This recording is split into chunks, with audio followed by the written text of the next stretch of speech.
This is why I always tell you guys to do your own research. In today's video, we are actually going to be talking about the very first NFT project that is going to go to litigation. Yes, there is an NFT project that was coming out, but the two founders were discovered to have planned to rug the project, and from that, these two individuals are now going to have a court date and see possible jail time. I'm very baffled. This is a first, and this is huge. Let's get right into it. Two 20-year-olds charged an alleged 1.1 million NFT scam defrauding investors. Defendants had plans for a follow-up NFT collection after siphoning funds from their first project, Frosties, according to a criminal complaint. These two individuals were charged with conspiracy to commit wire fraud and conspiracy to commit money laundering.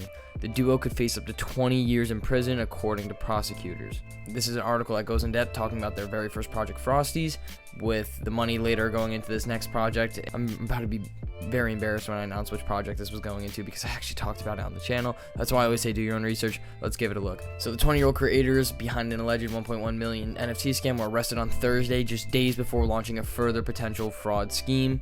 These two individuals are charged with conspiracy to commit wire fraud. In January, Blockworks first reported operators of the non-fungible token NFT collection called Frosties funneled funds from the project after investors poured over $1 million into the cartoon ice cream digital collectibles. The collection was rugged. Markellius King, a first-time collector who lost about 3,000 ETH from the rug pull, told Blockworks that he's glad that justice was served to these scammers. First off, dude, why are you throwing $3,000 if it's your very first time getting into NFTs? Like, you gotta do your own research. Come on. I'm so glad that others have been put on notice in this Wild West space, as we always call it, that the authorities are watching, King said. This will help bring more honesty and accountability to the NFT market. I definitely agree with that. Goes on to explain that on January 9th, 8,888 Frosty NFTs were snatched up on the marketplace. OpenSea creators soon after shutting down its Discord and Twitter.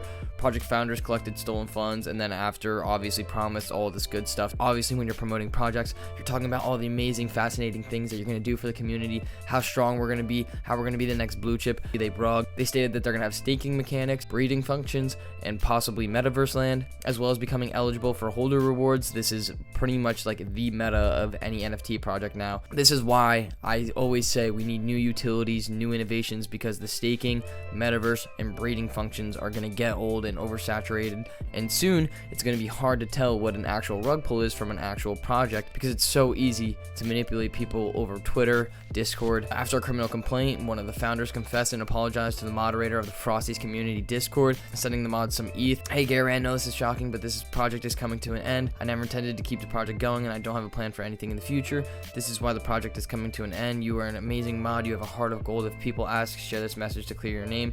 I suggest deleting this Discord account and creating a new one, since you will most likely be getting a lot of heat.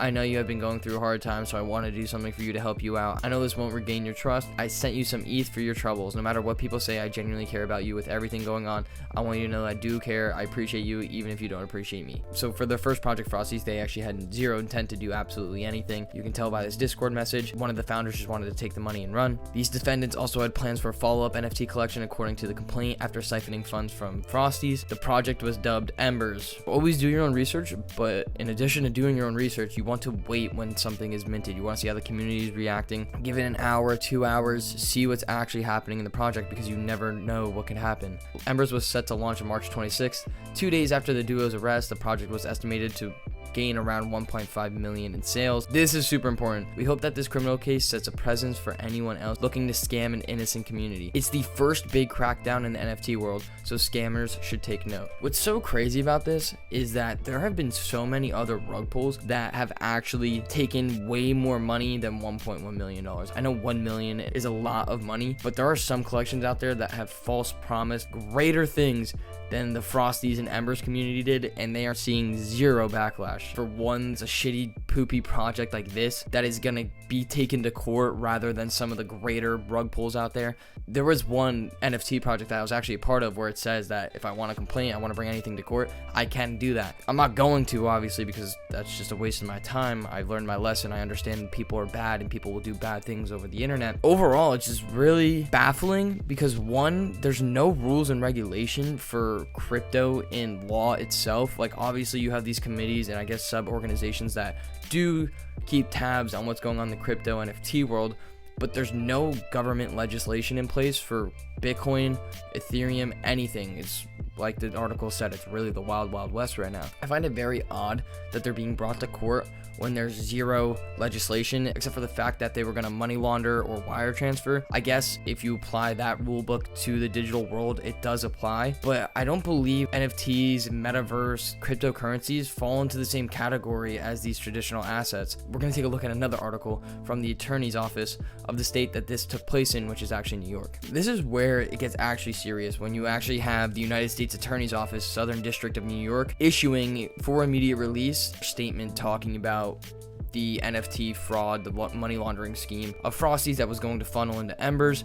This is when it gets actually serious and legit. So pretty much the same title as the last article. 2 defendants charged in non-fungible token, NFT fraud, and money laundering scheme. This is where it gets really legit. It just talks about how Damian Williams, the United States Attorney for the Southern District of New York, Thomas Fataruso, a special agent in charge of the New York field office of the IRS. A bunch of serious people is pretty much what I'm getting at. And then it talks about the 2 defendants that were charged in a criminal complaint with conspiracy to commit wire fraud and conspiracy to commit money laundering. Wire fraud the same transferring cryptocurrencies? That's another question you need to think about. This whole paragraph just goes over Frosties, how their first rug was Frosties, and then it's going to start funneling into Embers. What's really cool, the really cool note about this article is U.S. Attorney Damian Williams said, NFTs have been around for several years, but recently mainstream interest has skyrocketed. This is very important for the whole narrative of NFTs as a whole. They're acknowledging NFTs have been around for years when, once again, the mainstream narrative of NFTs has literally only been around since, I want to say, the beginning of 2021. Beforehand, they weren't NFTs. They were CSGO skins, World of Warcraft Gold, H1Z1 skins, skins on Steam that, yes, CSGO skins could be converted back into USD, but no one was calling them NFTs at the time. They were just called skins. Really cool to see them acknowledge that NFTs have technically been around for a while. I understand this because of those games that I played, how I spent real life money on a CSGO skin, how I spent real life money on Wild Gold. Too bad, Blizzard, you guys can't sue me. You guys are getting bought out by Microsoft. Sucks to suck. You see the government starting to say our job as prosecutors and law enforcement is to protect investors from swindlers looking for a payday. A lot of the time when you have the government saying, let me come protect you, it's not really that. For the IRS, obviously, sure. President Joe Biden was actually addressing, we want to start regulating the crypto sector. That is honestly, in my opinion, just because that they're losing out on the gains. Like Nancy Pelosi is just not making crypto gains, she's making gains on other stocks. My opinion overall, whenever the government really wants to say we want to protect the investor, it's because they're losing and they need to become a part of it. But in this case, they're actually trying to protect the investor because this was actually a rug pull. NFTs represent a new era for financial investments, but the same rules apply to an investment in an NFT or a real estate development. You can't solicit funds for a business opportunity, abandon that business, and abscond with money investors provided you. Our team here at the IRS, CI, and our partners at HSI closely track cryptocurrency transactions in an effort to uncover alleged schemes like this one. Timeout. If this is actually the case, all the Bored Apes that have been stolen out of people's wallets, all of the bigger NFT projects that have rug pulled, this is such a half-ass remark in my opinion. They could be actually tracking them, but one, it's really hard to unless they actually understand Etherscan, which they probably slowly are. Also, because, like I just said, like there's bigger scams and schemes that have happened in the space. If they're actually closely tracking cryptocurrency transactions in an effort to uncover schemes, why haven't you been talking about the Denver ETH exploit where over $7 million was taken from multiple ledgers and multiple MetaMask wallets? Why is it just this one project? It's honestly because they have the evidence, but if you're saying you're closely tracking cryptocurrency transactions, go after the big boys. Like these kids, once again, in the grand scheme of things, are just small. Yeah, it's $1 million, I understand, but the dude who's got $3,000 taken from him, bro, go do your own research before you jump into NFTs. That's how this works. The article goes on to say that the trending market and demand for NFT investments has not only drawn the attention of real artists, but scam artists as well. No shit. There's people out there who are willing to take advantage of those that don't know, especially when it's something so new like NFTs. That's obviously going to happen. It's just the shitty outcome of the situation. It's just the hard truth. The HSI New York's Dark Web and Cryptocurrency Task Force worked closely with our IRS CI partners to identify and shut down these fraudsters as they prepared to launch the sale of yet another NFT project that would have likely scammed countless others. This just means that there is a Dark Web and Cryptocurrency Task Force that I guess is trying to keep track of all these scams going on. As time goes on, you're going to see more committees, more organizations that are going to get involved with cryptocurrency to try to stop the bad actors from performing. The rest of the article just goes on to explain how, like, what the term rug pull is, marketing strategies such as giveaways, early access to a metaverse game. When you money launder, your sentence depends on how much USD or set amount of money that you're trying to launder. Insane to see that there's actually starting to become real life consequences for NFT scams, NFT schemes, rug pulls within the space.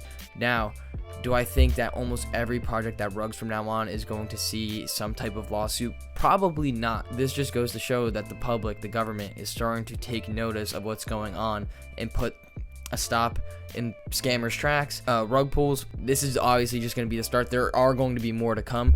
I'm curious if there's going to be any lawsuits against old rug pulls, maybe back from October, September, August. I feel bad to a certain extent because, one, obviously they should have some type of consequence for scamming and rug pulling a project and going into another, but at the same time, there's people who are way worse than these kids out in the crypto NFT world that do a lot more harm than these kids. I do believe there has to be consequence. Okay, so here's where my maybe not so popular opinion comes into play.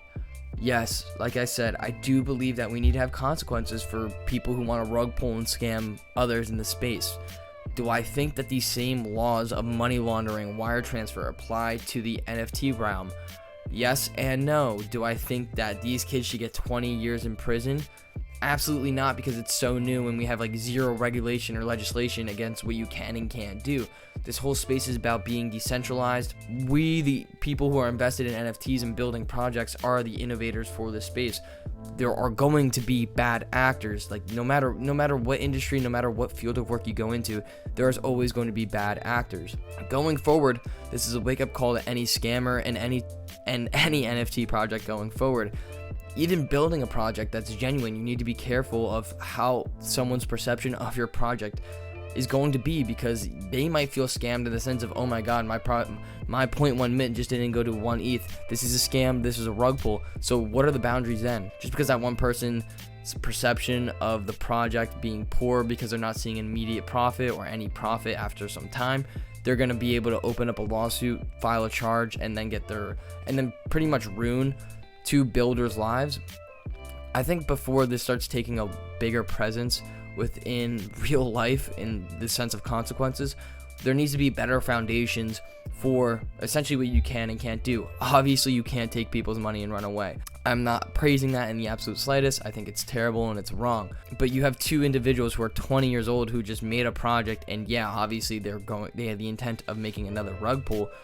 Do I think 20 years is the consequence where they learn their lesson? If anything, if the government was actually smart, they would probably hire these two kids to help them figure out how to track rug pull projects and figure out the bad factors to look for in the space when it comes to building an NFT project. In the terms of mainstream narrative for NFTs, this is a bad look to anyone who already thinks NFTs are a scam, because yeah, according to this article, NFTs are a scam. What are you doing? You're wasting your time.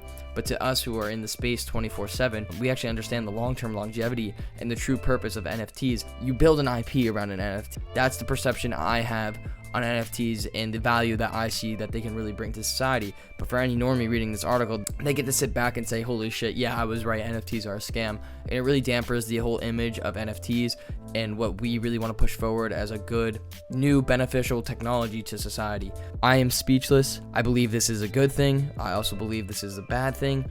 I think there's good and bad you could take from the scenario. I'm more intrigued on what the move going forward is going to be by investors and people who feel that they got rug pulled when they actually didn't, or those people who, once again, we had the one dude who just threw $3,000 only to get rug pulled. Every person that preaches the space tells you to go do your own homework and don't ever overinvest money that you don't want to lose. Only invest money that you're comfortable with losing. So there's a lot of things that you could take out of this whole entire case. I will definitely be following this case going forward because it's crucial for the NFT space as a whole, as this is the first NFT case that is actually being brought to court in terms of fraud, scheme, rug pull. So going forward, we're really going to have to pay close attention to what happens and what unfolds within this certain story. That is all I have for you guys in today's video. If you guys did enjoy, please leave a like, hit that sub button, turn notifications on. In the description below, I'm going to link my Twitter at bets_blockchain. Any alpha, all my thoughts, everything always hits Twitter first before it hits YouTube. Twitter is the best way to stay up to date in the NFT space, along with Discord, so please hit me with a follow down below. Be careful going forward. I talk about embers on my channel, but I did point out a lot of bad factors that the project had, which was the Dutch auction, a very vague roadmap, pretty much copy and paste roadmap, no new utility, no new value. As you go and navigate throughout the space, you're gonna have an eye for all the bad actors, and sometimes you won't. Look, I'm not a perfect person, and you're probably not either, and everyone on Twitter is not a professional. We're all in this and learning together. So with that being said, I'm gonna let you guys go. I hope you guys enjoyed the video. I will catch you guys on Twitter. Peace.